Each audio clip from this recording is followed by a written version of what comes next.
Dewan Perwakilan Rakyat Provinsi (DPRP) Papua Selatan menggelar rapat paripurna pembahasan laporan keterangan pertanggungjawaban (LKPJ) Gubernur Provinsi setempat tahun anggaran 2024 sekaligus penetapan program pembentukan peraturan daerah Propemperda Provinsi Papua Selatan tahun 2025. Ketua DPRP Papua Selatan, Heribertus Silvinus Silubun dalam sambutannya mengatakan, rapat paripurna Dewan yang digelar saat ini dilaksanakan berdasarkan keputusan Rapat Badan Musyawarah DPRP Papua Selatan, nomor 11 KPPS-PPS V 2025 pada 6 Mei 2025.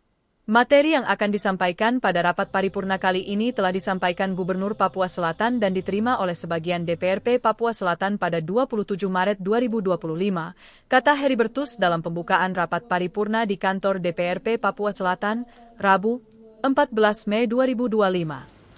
Saat diterima, kata Heribertus, Dewan secara internal telah melakukan pembahasan pendahuluan dan disepakati bahwa untuk melakukan kajian secara mendalam maka Dewan perlu melakukan monitoring ke 4 kabupaten dalam cakupan wilayah Provinsi Papua Selatan.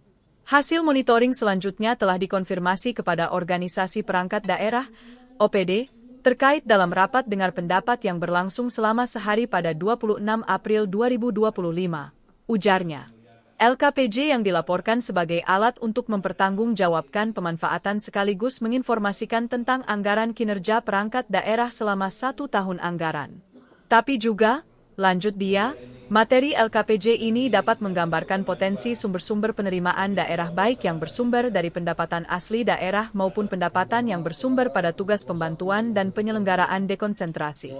Demikian juga dengan distribusi pendapatan dan belanja daerah untuk 1 tahun anggaran yang diharapkan berdampak terhadap peningkatan derajat hidup masyarakat di Papua Selatan.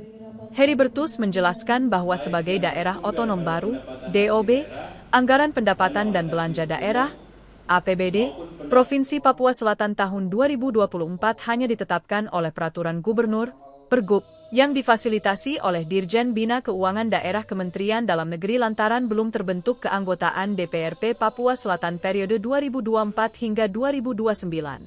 Sebagai DOB, kata dia, semua dituntut untuk berbenah diri baik secara individu maupun secara kelembagaan demi memenuhi tuntutan penyelenggaraan pemerintahan, pembangunan dan pelayanan masyarakat di Papua Selatan. Oleh sebab itu, hubungan kemitraan antara eksekutif dan legislatif hendaknya menjadi jembatan menuju terpenuhinya impian dan kerinduan rakyat Papua Selatan. Selain pembahasan, LKPJ Gubernur Papua Selatan tahun 2024, dalam rapat paripurna ini juga akan dilaporkan program pembentukan Peraturan Dasar Provinsi, Perdasi, dan Peraturan Dasar Khusus, Perdasus, tahun 2025. Rapat paripurna kali ini juga mengagendakan program pembentukan peraturan daerah, Propemperda, Provinsi Papua Selatan yang merupakan inisiatif pemerintah Provinsi Papua Selatan eksekutif dan diharapkan selesai di tahun ini.